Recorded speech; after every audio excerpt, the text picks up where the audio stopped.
empty, hollow things that you are. Let this remind you why you once feared the dark.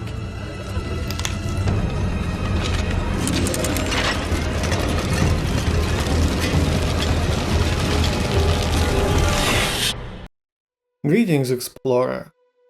This is the story of Prince Nuada Silverlands, the last warrior of the elves and the crown prince of the Betmura clan of the Elfland. His journey is a compelling mix of the complexities of heroism and villainy, of noble intentions twisted by rage and desperation. So, let's explore it today together.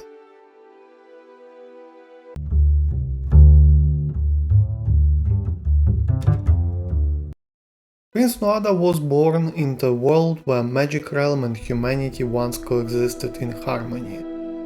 He was the only son of King Balor, the ruler of the Betmura clan, a race of elves that, along with other magical creatures such as goblins, ogres, fairies and trolls, were known as the Sons of the Earth. These beings were deeply connected to the nature and the earth itself, living in peace until humanity's greed for power and conquest shattered this delicate balance. The story of the prince is tightly interconnected with the story of elves, humankind, Golden Army, and their war. This goes as follows, according to Professor Trevor Broom Brutenholm. It is said that at the dawn of time, man, beast, and all magical beings lived together under Eglin, the father tree. But man had been created with a hole in his heart, a hole that no possession, power, of knowledge could fill. And in his infinite greed, man dreamed of expanding his dominion over the entire earth. The blood of many an elf, ogre, and goblin was spilled in their war with man. And King Balor, the one-armed king of Elfland, watched the slaughter in dread and despair. But one day, the master of the goblin blacksmith offered to build the king a golden mechanical army, 70 times 70 soldiers, that would never know hunger and could not be stopped. Prince Nuada begged his father to agree. "Build me this army," the king said. And so a magical crown was forged that would allow those of royal blood to command the Golden Army, if unchallenged. "I am King Balor, leader of the Golden Army. Is there anyone who disputes my right?" And in his throne room no one challenged his word. So the world has changed. And the next time the humans marched, they felt that the earth trembled beneath their feet, and saw the sky darkened with monstrous chains. The Golden Army had no remorse, felt no royalty or pain. The king's Balor heart grew heavy with regret, so he called the truce, and divided the crown into 3 pieces, 1 for the humans and 2 for himself. In exchange, men would keep to their cities and the magical beings would own the forests. This truce would be honored by their sons and the sons of their sons, until the end of time. But Prince Nuada did not believe in promises of men, and it is said that he went into exile, vowing to return the day his people needed him most. So the Golden Army they locked inside the earth, waiting. There it is to this day. The peace that King Balor sought was fragile at best. Humanity's greed only grew, and the magical races were pushed further into the shadows, their existence threatened by the relentless expansion of human civilization. Nuada, who bore the scars of countless battles defending his kind, could not stand by and watch his people fade into obscurity. His self-imposed exile was a time of deep reflection and preparation. Accompanied by his loyal companion Mr. Wing, a one-eyed, one-tusked cave troll, Nuada wandered the earth, observing the destruction humans inflicted upon themselves and the world around them. Nuada's prowess in battle was unmatched, thanks in part to his weapons. The sword and spear forged from magical silver. The spear in particular was a weapon of terrifying power, capable of inflicting mortal wounds on even immortal beings. The spearhead, once lodged in an enemy's flesh, could not be removed by conventional means, and would inch closer to the heart with every movement, making it a truly fearsome weapon. Nuada's sword, with its unique design, was also a reflection of his skill and cunning. The groove cut into the center of the blade was designed to catch and disarm his opponents, giving him an edge in combat. These weapons were not just tools of war, they were extensions of Nuada's own being, symbols of his identity as a warrior and the prince. Centuries passed, but Nuada's resolve only grew stronger. He saw that the world was nearing a tipping point, a crossroads that would lead either to destruction or to a new beginning. For Nuada, there was only one clear path forward: the destruction of humanity. His belief that the world would be better off without humans was not born out of pure malice, but from a deep-seated conviction that their removal would allow the magical races to thrive once more.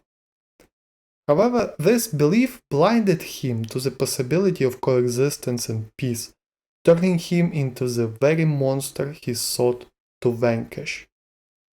Nuada's quest to reclaim the Golden Army was relentless. He tracked the pieces of the magic crown that controlled the army, determined to unite them and awaken the indestructible soldiers from their slumber. His journey led him to an auction house where he brutally massacred the attendees using a swarm of tooth fairies, tiny creatures with a voracious appetite for human flesh.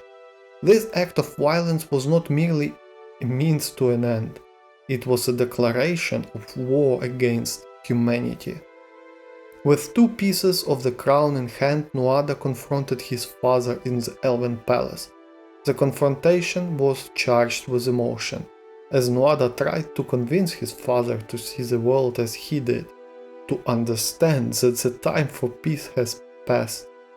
But King Baylor, weary from years of conflict, refused to unleash the Golden Army. In a heartbreaking moment, Nuada, driven by his unwavering belief in his cause, killed his own father, taking the second piece of the crown from his lifeless hand. This act was not only a patricide, but also a tragic testament to the depths of Nuada's despair and conviction. Yet, even as he claimed victory over his father, Nuada's heart was torn by the knowledge that his actions were killing his twin sister Nuala. Bound by a mystical link, the twins could feel each other's pain, and the death of one would inevitably lead to the death of the other. Despite this, Nuala fled with the last piece of the crown, determined to prevent her brother from achieving his dark goals. Nuada's path of destruction eventually brought him into conflict with Hellboy and the Bureau for Paranormal Research and Defense.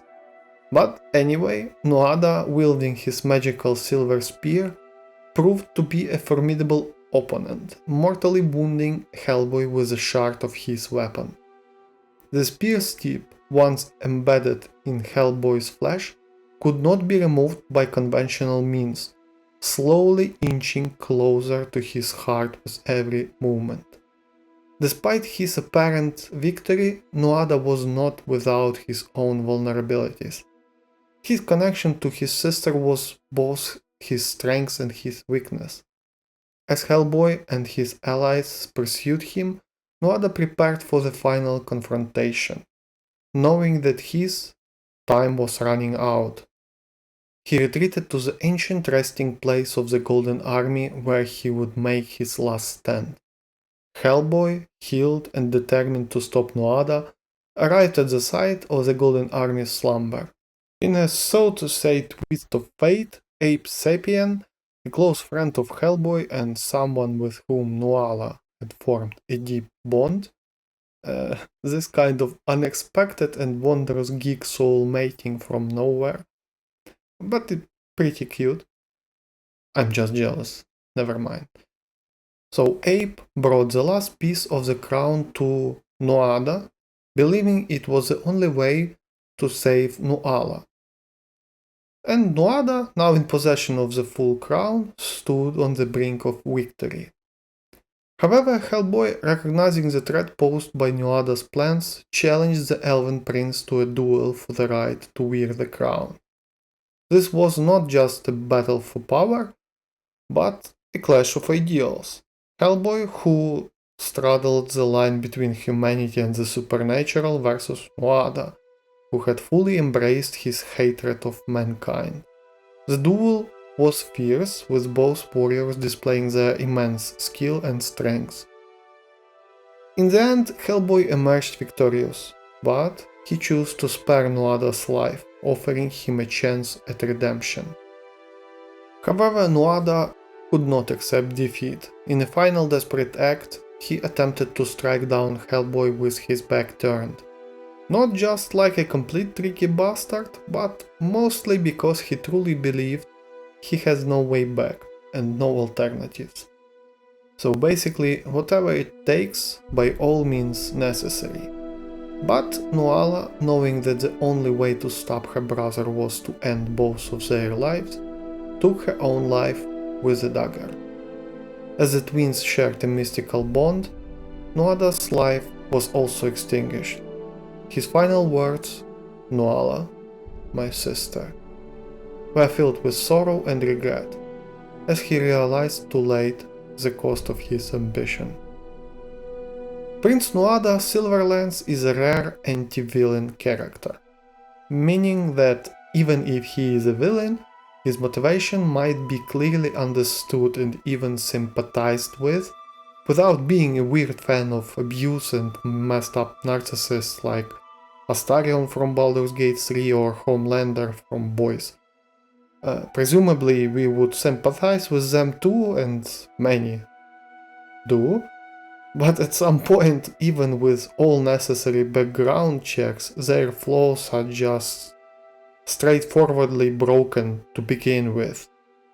In case of well-crafted anti-villain like Nuada, it's much more understandable and relatable. He might be broken in some way, but still he is somewhat honorable warrior who wants to save the nation of Betmora clan. Of course, it doesn't change the disgusting way of violence he stepped on, but that's the point of anti-villains. The worst of them always believe in their glorious purpose, and that only their cause is right for the greater good, whatever it even means. Well, let me know in the comments if you want to explore more about anti-villains in these regards in future. It's a really interesting topic for my taste. Anyway, what I like the most about Nuada are his motivations, which bring that so-called complexity to the character, making it multidimensional instead of cartoonishly evil forces of nature. Nuada's legacy is a cautionary tale about the dangers of allowing hatred and vengeance to consume one's soul. It is a reminder that even the noblest intentions can lead to ruin if they are pursued without regard for the consequences. In his quest to protect his people, Nuada became the very thing he despised, a destroyer, a bringer of death and chaos. But even in his final moments, there is a sense of redemption in Nuada's story. His death, though tragic, brought an end to the threat of the Golden Army and allowed the world to continue on its path, for better or worse. In this way, Prince Nuada Silverlands remains a figure of both admiration and pity. A hero who became a villain, but whose love for his people was never in doubt. With all this being said, hopefully now we understand much more about Prince Nuada. There are many more stories to come, but it's a conversation of another explorations. Thank you for watching, see you next time, Explorer.